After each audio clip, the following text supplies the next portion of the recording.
Grace to you and peace from God. I pray you're all doing well. Let's get into this. So,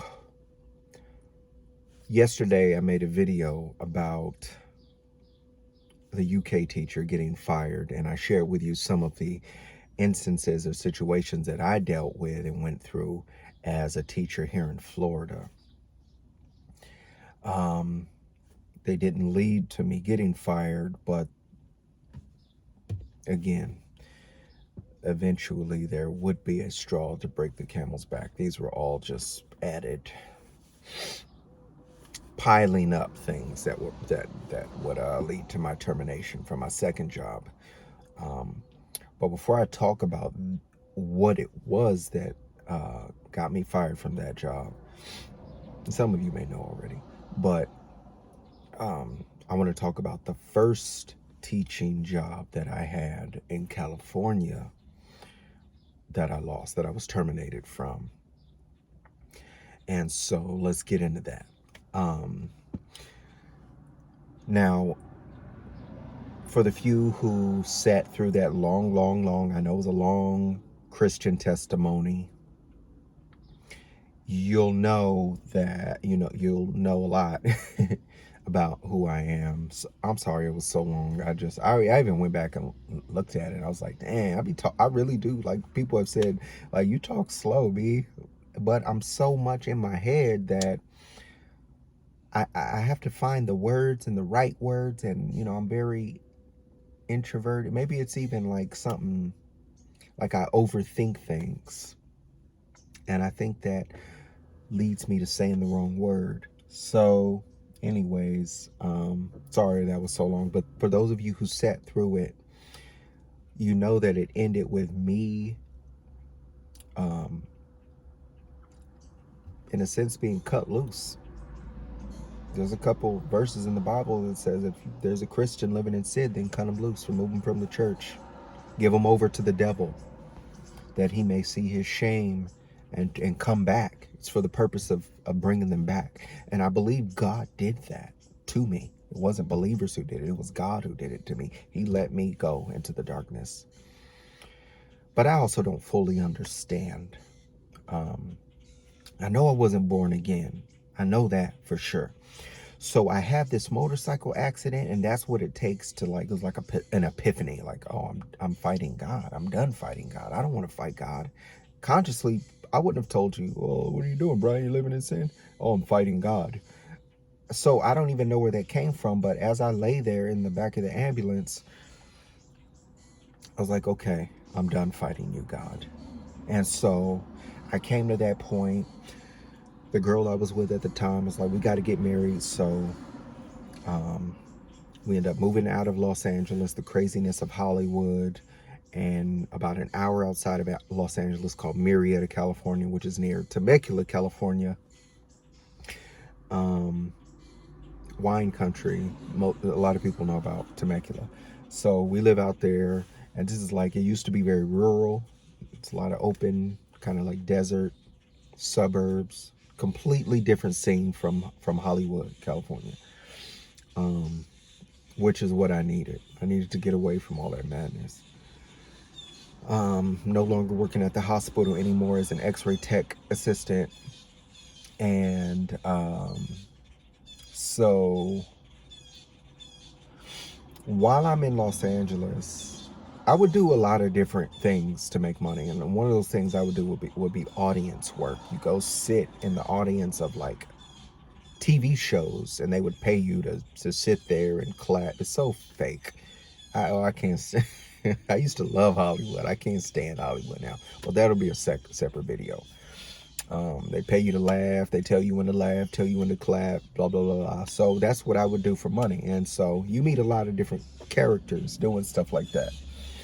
And one person told me she was also doing substitute teaching. And it's like, it's easy, she likes the flexibility of it all. And it just sounded appealing to me. Okay, birds. Now we got birds deciding to conduct a symphony. Roll up my windows. Hopefully that'll take care of that noise. Devil, you will not stop me. Okay. So she tells me about substitute teaching. I'm like, all right, I'll try that out. So I go, study when I need to study, prepare for the tests, and I get the certification so that I can be a substitute teacher.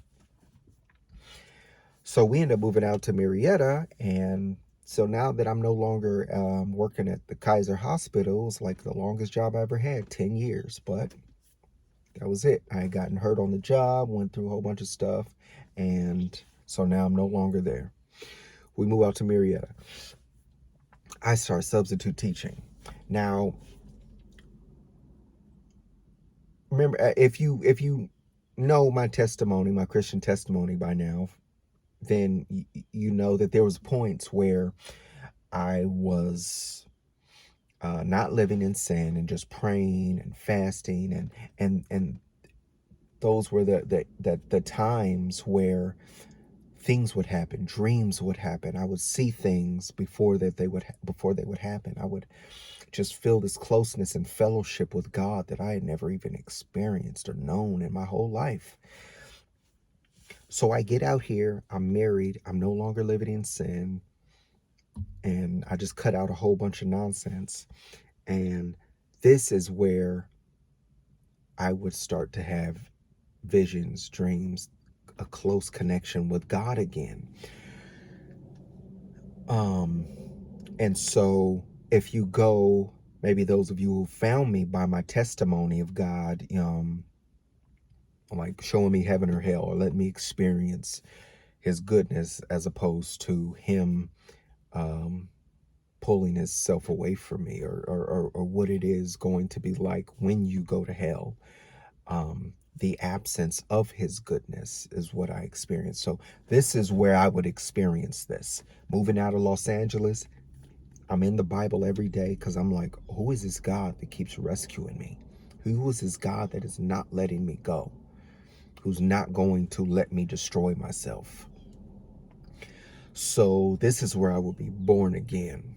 And the difference is between this time and the time where God first revealed himself to me by answering my prayer, my specific prayer through his servant, after I ask God. This time I had new desires, and my wife noticed the change. I was no longer like having a short fuse or temper. I was just kind of just walking differently. And one big thing is I wanted everyone to know about Jesus. I didn't have that feeling before. I had been blessed, although sometimes it feels like a curse, with being able to have these certain dreams and visions where I know hell and heaven is extremely real, far more real than this existence. I mean, light years more real than this existence. And so being filled with the Holy Spirit now, I was able to sit down and read my Bible. So I read it twice in a year. I could never sit through the whole Bible, even before when God revealed himself to me and I knew that this was all real, and there was a whole nother spiritual aspect to life that we often don't even think twice about or understand. But God graciously showed me that there is. Now, this time I'm filled with the Spirit and I'm able to go through the Word. I'm hungry. I'm thirsty. I need to know who this God is. So I get on my Bible plan, and everywhere I am, I'm in my Bible. I'm standing in line at checkout, reading my Bible. Anywhere, waiting for something, reading my Bible. In some doctor's office, waiting to be called, I'm reading my scripture. And now I'm a substitute teacher. And substitute teaching can be a lot like, let's see if the birds stopped. Yeah, that's better. Just get some airflow going in here. Substitute teaching can be a lot like babysitting, because the teacher leaves you with an agenda. You get the students their work, you sit down, and if you want, you scroll your phone or read a book. So I'm in the mode where I'm going to get through this Bible. And another prayer I would make to God is, God, I want to know who you are. I want to at least have gone through your Bible once before I have kids. I'm married now. I want to have kids. I want to have a son, Lord. But I don't want to have a son until I've at least gone through your word one time. Because I thought that it would help me to be a better father. Because, when you're taking that leap into unknown territory, like raising children, and me coming from the dysfunctional family that I came from, I wanted to be a good dad. I wanted to love my kids and biblically love my kids, not just love them in the way that the world teaches us or tells us that we are to love and treat children. I wanted to know what God had to say on the matter. And so I got to get through this word. I want to know who he is. I want to start a family. And, it's not that me and my wife weren't intimate. We were, but but I'll get into that later. So I'm reading my Bible, and while I'm substitute teaching, two things come into play. I'm born again now, so I want everybody to know about Jesus. I'm in the grocery store. Again, standing in line in an aisle of a store looking at something. If you come past me, I'm probably going to talk to you about Jesus. If you're at the register I come to, I'm probably going to talk to you about Jesus. This is where I would experience people starting to run from me. You think people wouldn't make a big deal out of it, but they do. And I've been yelled at. My wife's been standing next to me when I've gotten yelled at by people, or she's in the store with me and walked past and man's yelling at me and she's like, you know, it's real awkward. But this is where I would start to experience these things, and it was a real eye opener. So I'm like, wow, I'm just trying to, like, I thought everybody wanted to go to heaven. Even before, if you would have asked me, before I was born again, like, who wants to go to hell? We're at least in our minds, we're aware of a heaven and a hell, whether we believe in it or not. I never really thought about it, but if you would have asked me, do you want to go to heaven? Like, yeah, if there's a heaven, I want to go to heaven. I'm just trying to tell you how to get to heaven. Or so how I understood it as a new Christian, just on fire. So, and people are like, I remember, I come up to a guy and, sir, you know Jesus? And he'd be like, looking at something on the show, put it down and run out. Gotta go. And I'd be like, standing there like, what just happened? You know what I'm saying? So anyways, I say all this to say that as a substitute teacher, I'm like now, like little Roger now, carrying my Bible, brother Roger, not little Roger. I'm carrying my Bible around and I'm reading it at every one of my opportunities. So I'd help the kids with their work, give them their assignments. We talk a little bit, answer questions, and I go back to the desk while they're doing their work and read my Bible. If nobody needed help, I read my Bible. And I was never aggressive towards people. I did it with wisdom, but look, the public school system has removed Bibles, removed prayer from the school. It's very much frowned upon. Teaching Bible, I think it's even against the law to do that. But like Peter said when he was being chastised by the Pharisees, whether it is right to obey man or to obey God, you be the judge, but we cannot stop talking about the things we've seen and the things that we've heard. I had gone through some things and God had revealed himself to me, and I could not stop talking about those things.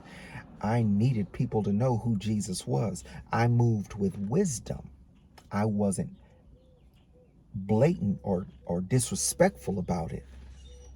But every time I found an opportunity, I was going to be talking about my Lord. Consequences or not, I made that decision. And so, by the grace of God, of course, I don't take credit for anything good that comes from me. So this is what I'm doing. And even when I'm not, students see you.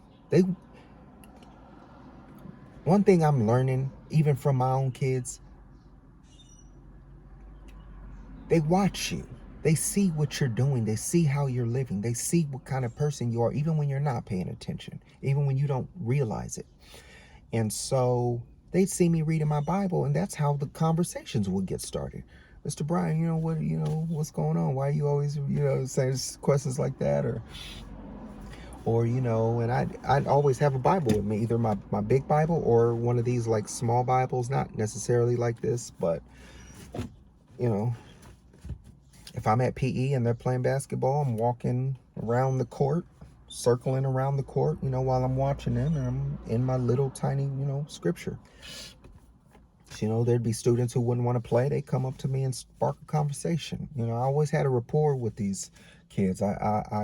It's funny. Like, if you would have asked me before if I wanted to be a teacher, I would have said, "Oh, no." Very strongly, I would have said, "No, I don't want to be a teacher." Probably would have used some profanity. I thought that was the worst thing. I thought that meant that your dreams didn't work out. You had given up. There was something we kind of went by and act. I don't know if it's just in Hollywood or acting or whatever, but it was like in regards to like acting teachers, we would say those who can't do, teach. So if you can't do it, if you can't make it, then it means you're kind of like okay, well, I'll teach it. So I didn't want to do that. That was like a nightmare to me. I never wanted to be a teacher. When I'm born again, God gives me new desires. So now I go from wholeheartedly wanting to be in Hollywood. I idolized Denzel. I wanted to be Denzel Washington. So it's funny to think about that. I wanted to be Denzel. I guess every, young black actor wants to be Denzel. So, nobody wants to be Cuba. But that's neither here nor there. Sorry. Anyways, I idolize guys like Denzel Washington, Quentin Tarantino. And so even with my college major, I had tried all kinds of different studies. I was going to major in sociology. I was going to major because I just loved learning. I loved subjects, and sociology fascinated me. History fascinated me. And I ended up settling on, I was like, you know what? I'm not going to do any kind of backup plan. I'm going to major in theater. I'm going to be a playwright. I stopped loving acting because I realized I don't like the limelight. I've always been a shy kid.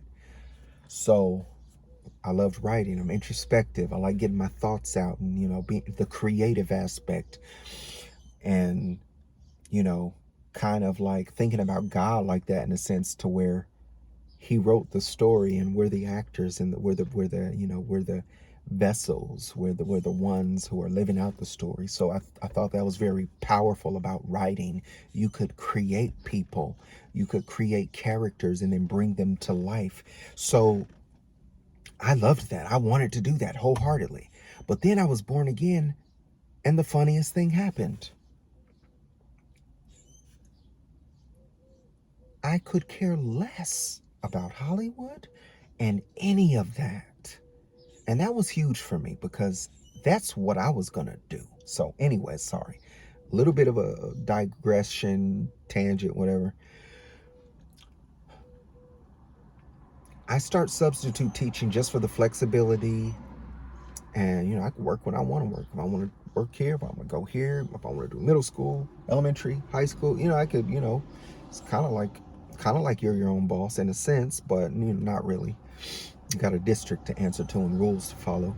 But so in doing that, I would connect with students, and I came to find out that I love teaching.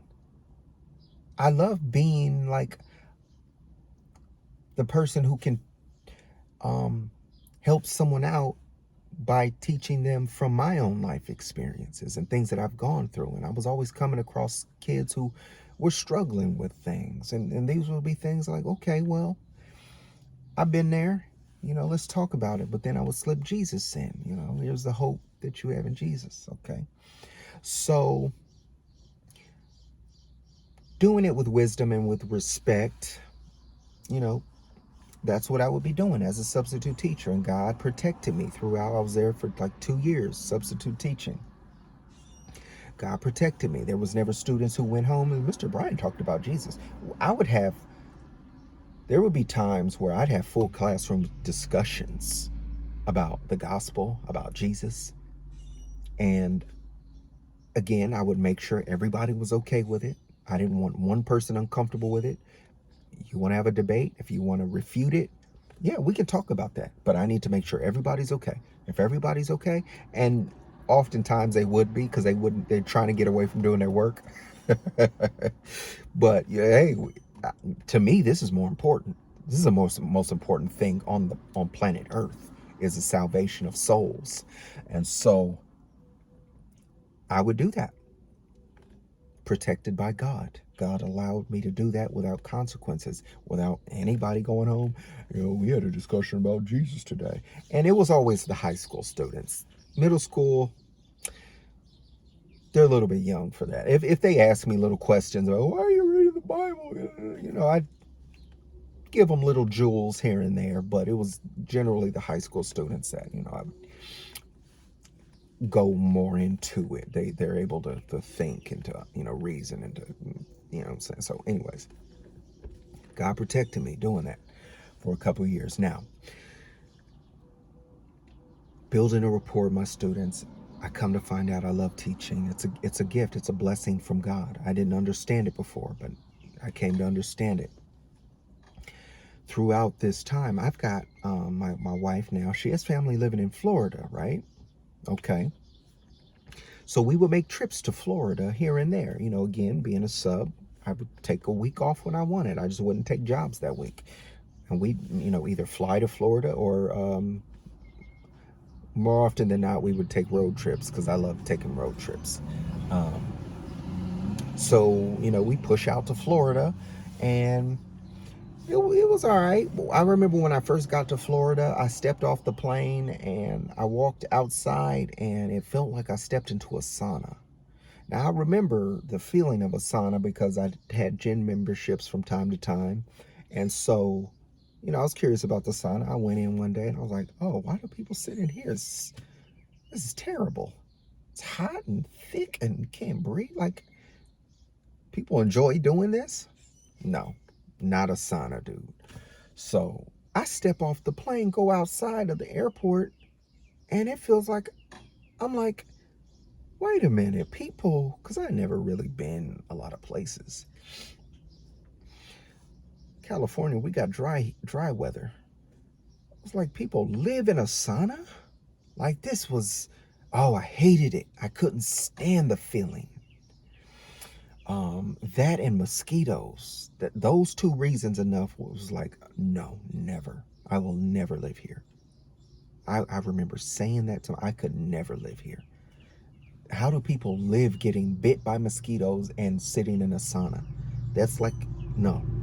So, but from time to time, her family being here and, like, oh, they say it from time to time, oh, you guys should move to Florida, ha ha ha. It was always a little thing they would slide in. I wouldn't respond, just laugh. Yeah. Never. That is what I'd be thinking. This last time I come here,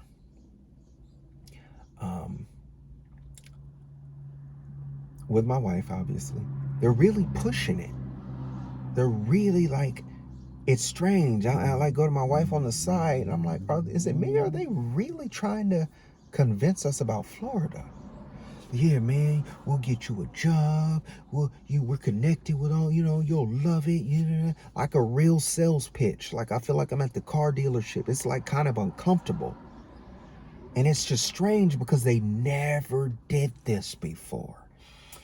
And I had my job, so that would be my excuse. I loved my job. I enjoyed teaching, but it was my excuse as well. I was like, no, I got my job out there, and this, and that, and I can't. I don't think we will do it. And I'm like, okay, we'll just pray about it, man. We just really want you to move out here, and it was just so bizarre to me that I was ready to get up out of here, man. I was pushing back home and got home twice as fast as it took me to get here.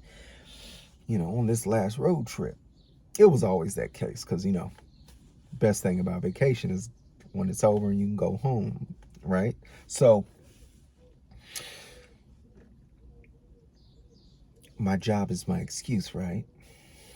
I've been teaching about Jesus, spreading the gospel for 2 years, right? Protected by my king, right?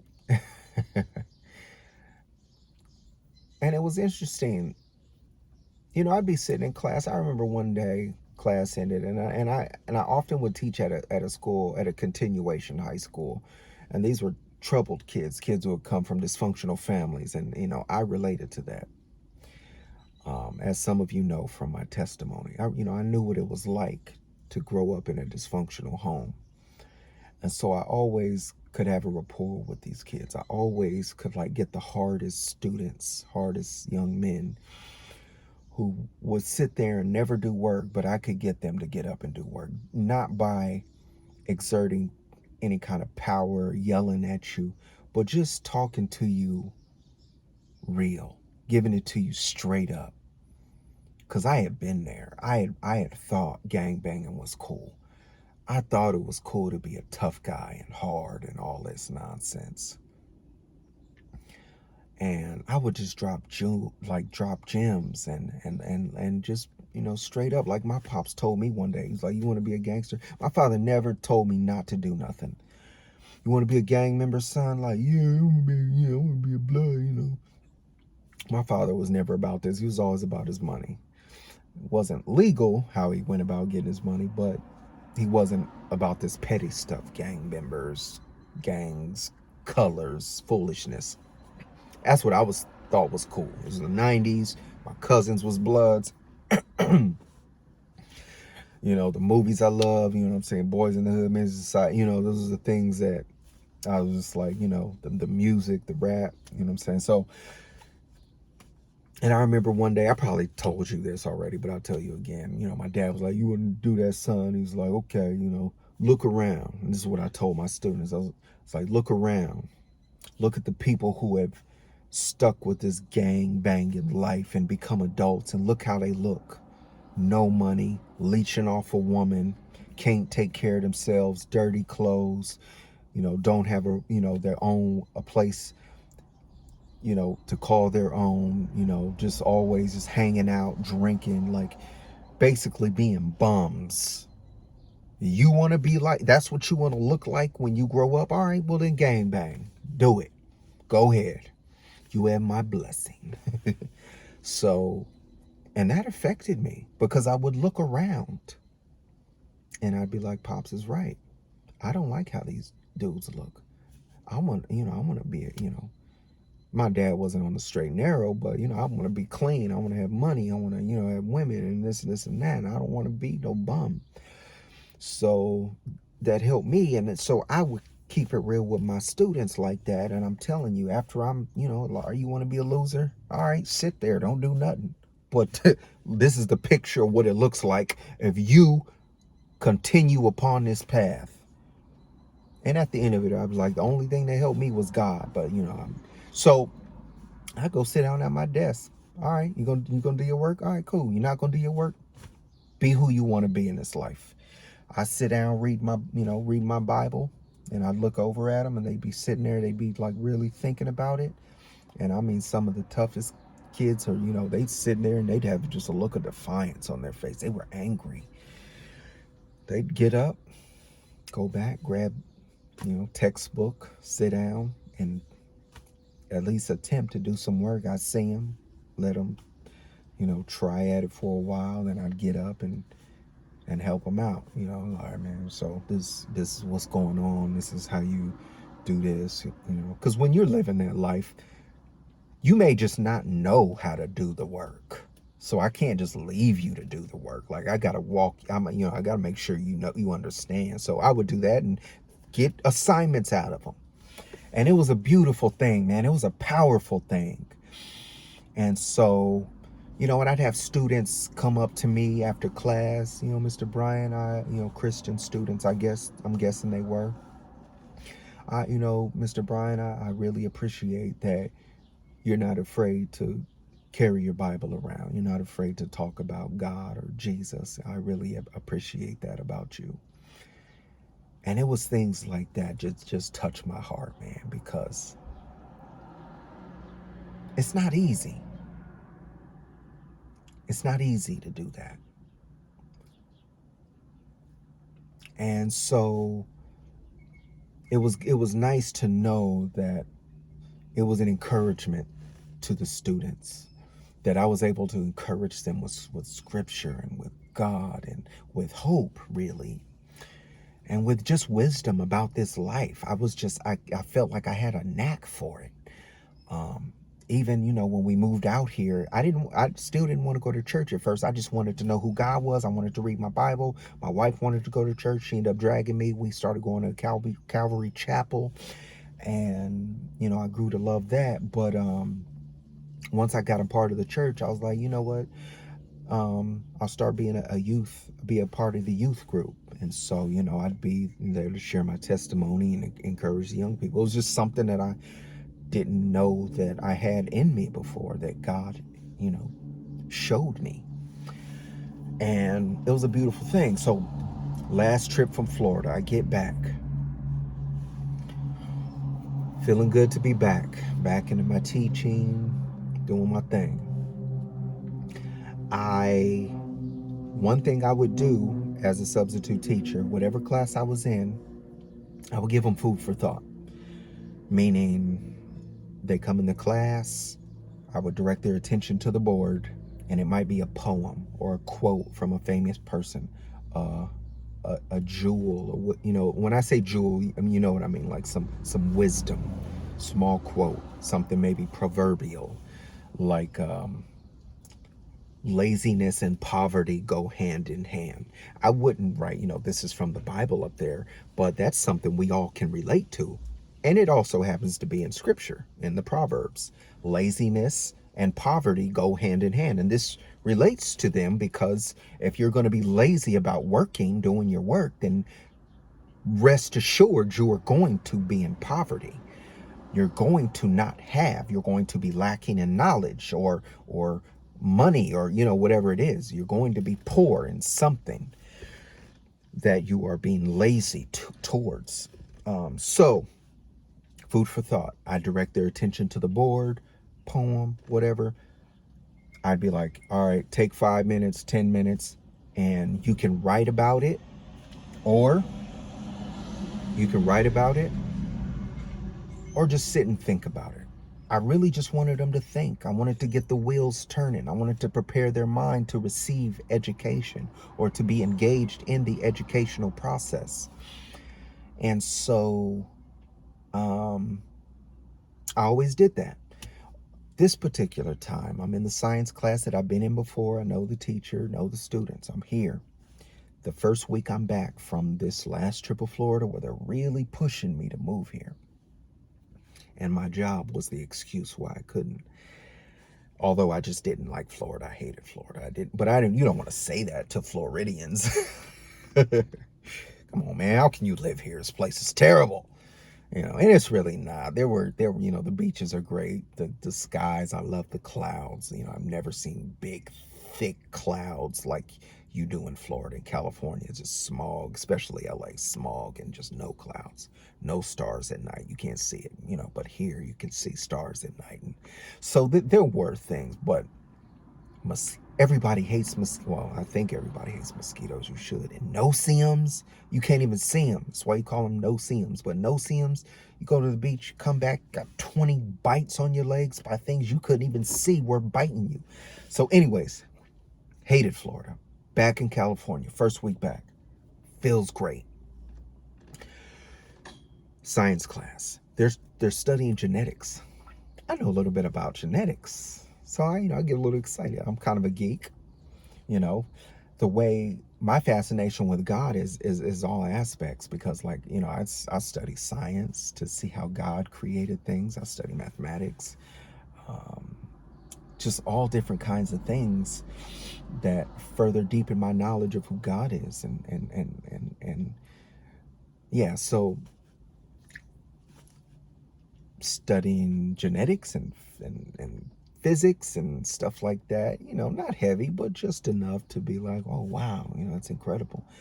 And Which I don't understand how people can say, oh, it's faith or science.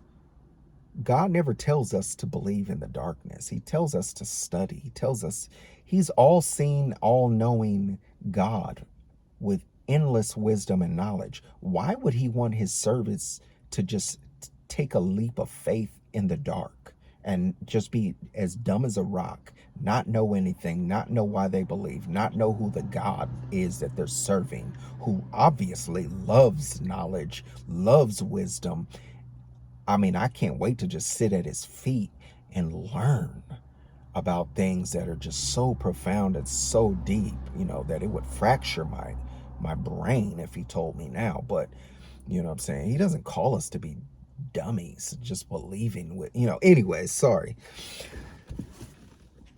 But it seems like a lot of Christians feel this way. It's like, or even unbelievers. No, I prefer science. I prefer facts. And no, facts go hand in hand with faith. Uh, Facts go science goes hand in hand with creation. Biology is science, but the creator used biology and cells and DNA and genetics to create. You can't separate that from God. It's his. It's all his. He says everything is mine. The earth is mine. What are you talking about? God or science? It's a ridiculous idea. So, sorry. I'm passionate about some things. So, they're talking about genetics at this point in time in their academic year. Oh, Mr. Bryan knows a little bit about genetics. So I give him some food for thought. Now, genetics, DNA is included in genetics. Our genes is what makes us who we are.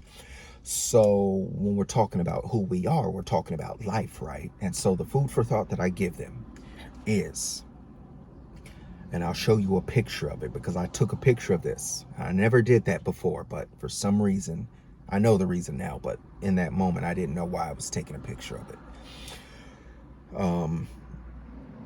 The food for thought that I give them is Darwin's theory of evolution can't explain the origin of life without explaining the origin of information.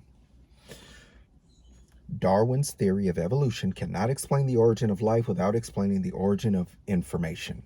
What does that mean in a nutshell? I'll try to keep it real quick because the video's pretty long already. So we have DNA, and our DNA is what makes us who we are, right? DNA is composed of information. It's composed of highly complex code. In fact, Bill Gates is quoted as saying DNA is like computer software, only it's far, far more advanced than anything we've ever created. Bill Gates said this. I don't know if he understands what he said fully. Far, far more advanced than anything we've ever created, right? So you take, do I have a pen in here? It's just for an example. This amount of DNA. Now, mind you, if you were to stretch out all of the DNA from all of our cells,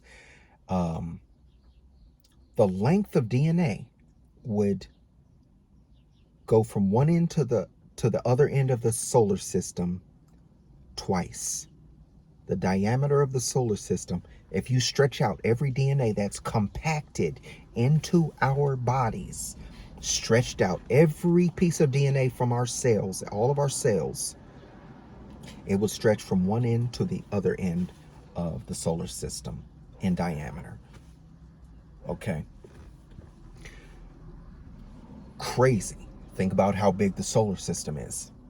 This much amount of DNA, the head of a pin is not a pin, but this amount of DNA is enough information in it to stack a stack of books 2 stories high. Think of a 2-story house. And if you were to stack books until you reach the top of that 2-story house, that's how much information is in this much DNA. So when Bill Gates says far, far more advanced than a computer software program, that's an understatement. Scientists are baffled by the information that is in our DNA. I'm baffled that God has compacted so much information within us. I mean, it's beyond genius. It's a masterpiece. The next time you look at a person, even if you look at their hair, their anything about them, you're looking at a masterpiece creation. And science is not separate from that. So, where was I? So, that's DNA, right?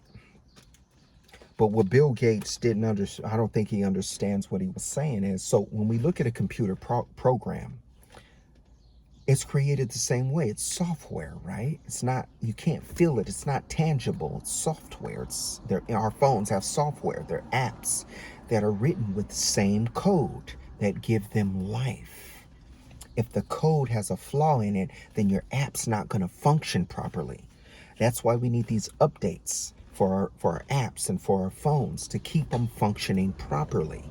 The programmers go in and they code things. Another thing he was saying was that this code, this information is created. It comes from a mind. So we understand that everything we look at in our worlds to have come from a mind. You look at your house, you look at your car, down to the very blueprint of how it was, written out and constructed, the information before you get to the building, right? You can't just get the building without planning it out, doing the blueprints, writing out the plans. You don't just have apps without creating the code, writing in the information. You can't skip that part. So Darwin's theory of evolution cannot tell us how life came to be, whether we were bacteria, whether we were fish, apes, or human beings, without addressing where the information came from that is necessary for us to have life. You can't skip over that part. And that's a flaw in his theory. And I can't believe that they're still lying to kids in schools across America about evolution, biological evolution, for the answer to why we exist. And so Bill Gates touched on a very key thing. It was created. We understand that things that are created come from a mind. Life, if it's composed of information, what mind could not just alone conceive, but bring into existence the lives of human beings? It came from a mind. So we have to go a step further than just the life being here and whether it evolved from something else. You got to go back. Sorry, that was longer than I wanted it to be, but I hope you got something out of that, okay? These are things that I think strengthen your faith. They strengthened my faith and even my understanding of the wonder of who God is and just the depths of his knowledge and wisdom. So anyways, I don't mention God. I don't mention Jesus. I just tell him about the flaw in Darwin's theory. I get up. We talk about it for 5 minutes. No one understands what it means. And a couple of them ask questions. What does that mean? And so I give them even a more brief explanation than I just gave you. But, you're my brothers and sisters, and I want you to be able to understand this and be encouraged by it. So I went into a little bit more depth. Again, I had to do that with wisdom. I'm talking to high school students. And, I was careful. I thought within an educational system, you could hear both sides of an argument in science. The pro and con of science. I didn't know, so anyways, I go through my whole day. We talk about it, and then I give them their assignments on genetics. Okay? At the end of the day, I'm sitting in my class. Now, remember, or mind you, I always erase the boards. I come into the class a certain way. If the board's white and clean, I leave it that way. That's how I want to leave it. I clean up, erase the board, and lock the door. This particular day, first week back from my last vacation trip to Florida, I'm sitting there and something tells me to take a picture of this, what I wrote on the board, the food for thought. But not just take a picture and erase it, take a picture and leave it up there. I'm sitting in the, at the desk, the teacher's desk, and I'm really like in a dilemma. Like, you always erase the board. Why don't you just erase it? Why do I feel the need to leave this on the board? And maybe I thought that, well, maybe the science teacher would benefit from reading this. That might have been a thought. I don't really remember. But I never did this because any quote or poem that I ever gave the students would, the teacher might appreciate it too. But I just always erased the board because that's how I found it. But this time I was like, I'm going to leave it. But it bothered me that I left. It not bothered me, but it made me nervous. I don't know. I was just really going through something at the end of the day. And so I took a picture. I was like, all right, I'm going to leave it on the board. I'll lock the door.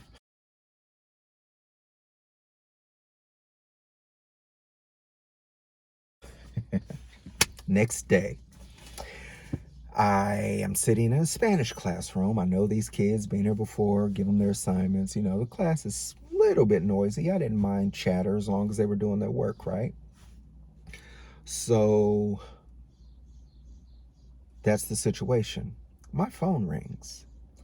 I never answer my phone while I'm working unless it's my wife, and usually she can just text me because it's not nothing important, and she's pregnant at the time. So, but it's not my wife. It's a number I don't recognize. Teachers, the kids aren't paying any attention to me. I decide to answer the phone. Hello, this is Mr. Cook. Hi, this is such and such from, I don't know who she is. It's the science teacher. Yeah, what's up? What did you tell my students? First thing she says. And I kind of know what she's talking about. I said, did you read what I wrote on the board? She says, yeah, I read it. What did you tell my students? She's hostile. She's angry. I said, well, that's what we talked about. It was a brief discussion on criticism of Darwin's theory of evolution. She goes off. You can't tell them that. Oh no, you Joe, how dare you come into my classroom and provide a critique on Darwin's theory of evolution? I have to teach them about evolution. You can't do that. I said, I don't understand what the big deal is. It's just another side of an argument. And she's like, no, you can't do that. That is illegal. I gave you the agenda for the day and I have to teach evolution and she was like, you can't do that. That's illegal. And I just blurted out, because I'm in the, thy flesh is weak. You know what I'm saying? So, and I, where I come from, you just don't talk to me just any kind of way. And she's going off on me. And so I blurted out, no, it's illegal for you to be lying to those students. And I looked around, a couple students like, hey, what's going on? And she's like, oh, okay, all right. We'll just see about that. Click. Hangs up on me. I hang up the phone. Now, I'm mad. Talking to me like, yeah, I'm saying. Now, what I said that, I didn't understand it at first. That must have been the spirit. Because whereas, what I understood later was that she was talking about illegal in the sense of man's law. I was talking about illegal in the sense of the high courts of God. Revelation verses 21 verses 8, it ends with, and all liars will find themselves experiencing the second death, which is the lake of fire that burns forever and ever. Liars, okay? Lying to students about how they came to exist on the earth, telling them evolution is the reason and not God, is lying. And it's happening right now in classrooms across America. I can't believe it. Lying because people hate God. All right? And they're going to be accountable for that. But I just blurted it out, and it took me a while to think about, like, why did I say that? I just kind of flew off the handle. That was the spirit coming out of me, baby. Um, and the day ends, and like I always do, I leave, lock up the classroom, and I check my phone, look at my assignments for the week as I'm walking to my car, and oh, that's funny. All of my assignments have been canceled. My jobs for the week and then the week after have been canceled. Huh. This is a Friday, right? So my jobs for the next week, I had them lined up. Never a problem getting work. All of them gone from my list of assignments. That's funny. I'm calling the district. Hey, is there a glitch in your software? Because this is man-made software and it has errors, and sometimes this happens. Unlike our creator's software that gives us life and has self-correcting enzymes that run up and down our DNA, your software has glitches, and my I'm not saying this, I'm being cute right now. So what's going on? My jobs aren't there. It must be a glitch in the system, in the software. Just go ahead and refresh it and try and apply for the job again and see if that works. Okay, yeah, all right. So I try that. Nope, I can't apply for any jobs. I get home, I get a phone call. It's the district. Mr. Bryant, yeah, we need you to come in. We're going to have a meeting with you. Oh, okay, cool. Well, want to tell me what this is about? Because I'm nervous. I'm thinking, oh no, this teacher done. Oh, we're just gonna talk. Have a meeting, and we'll talk. We'll talk about it then. Okay. All right. I can't get any information out of them of why they want to have a meeting, and I get the whole weekend to obsess about it, or be anxious about it. Wife's trying to calm me down, Brian, just relax. Maybe it's something else. I know what it's about. Monday morning comes. I walk in bright and early in my suit. Before I walk into the office, before I'm called in, I am like, maybe I should record this. I record the whole thing. I not, audibly, voice. So I, put my recorder on, put it inside my suit coat pocket, and I walk in recording it all. I sit down, and the meeting is all of like 5 minutes. Thank you, Mr. Cook. We're just not going to need your services anymore. You are no longer employed here as a teacher with our district. Here are your unemployment papers if you should want to apply for unemployment, but your services are no longer needed here. And I'm sitting there like, this is a meeting? You're not going to talk about anything. You're not going to tell me why you're doing this, why you're firing me. It's just, that's it. I've been an upstanding teacher. Students always requesting me anytime a teacher goes out. Oh, can we get Mr. Cook in? Can we get Mr. Cook in? We want Mr. Cook as our sub. You know what I'm saying? I'd have a line around the building for people who would be like, no, we want to keep Mr. Cook, teachers and students alike. That's just it. You're just going to let me go. I'm fired. We're not at liberty to tell you anything. Which they were right about. I think there was a rule. I forget the name of the rule, but they're not.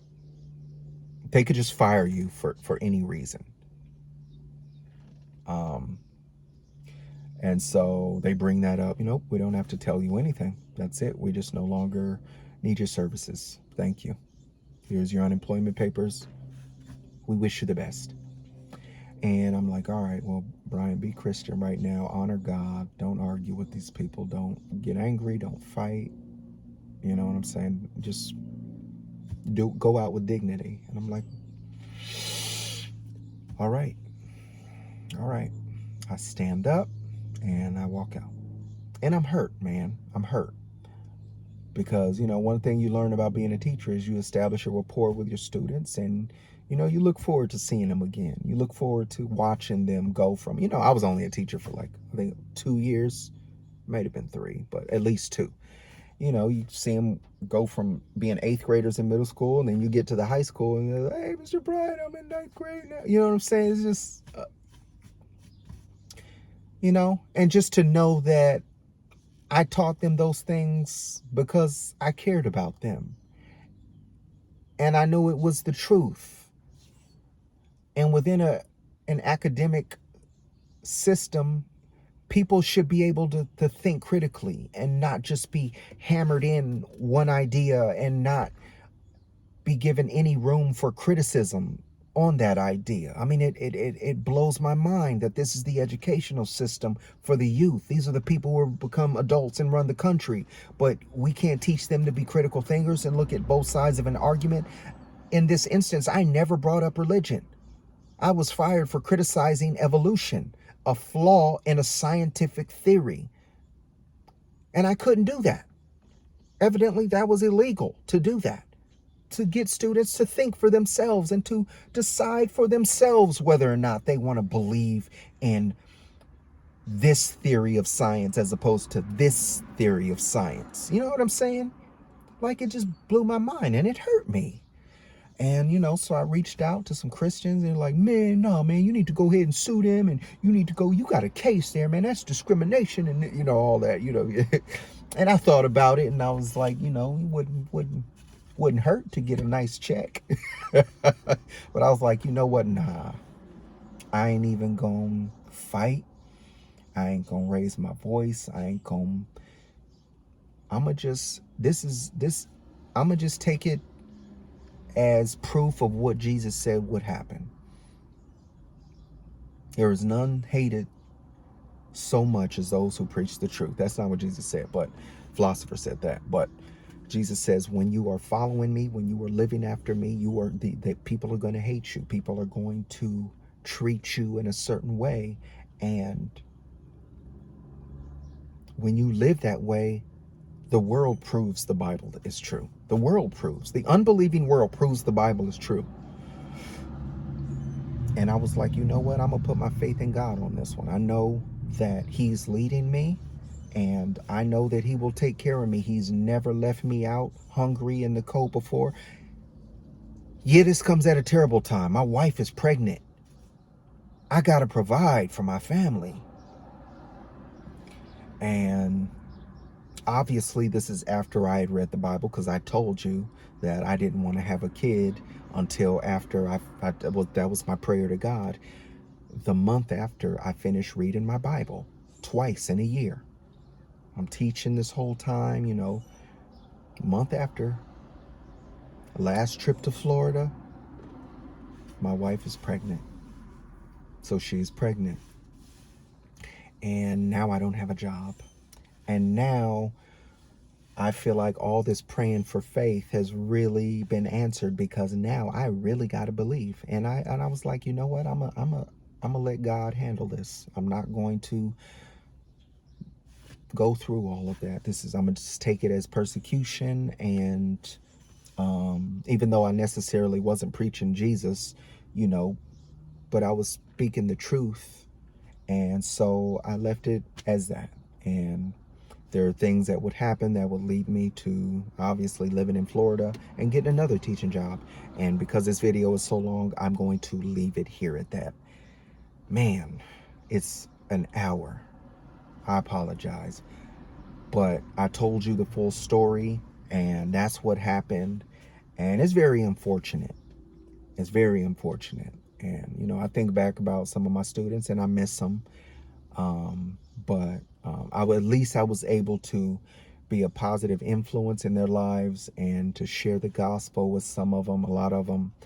And I just hope that those were seeds that were planted, and that will someday blossom as them becoming believers, their faith strengthened. You know what I'm saying? So anyways, that was the first incident. And we'll talk again about how I lost my second teaching job. So may God's saving grace and peace be upon you.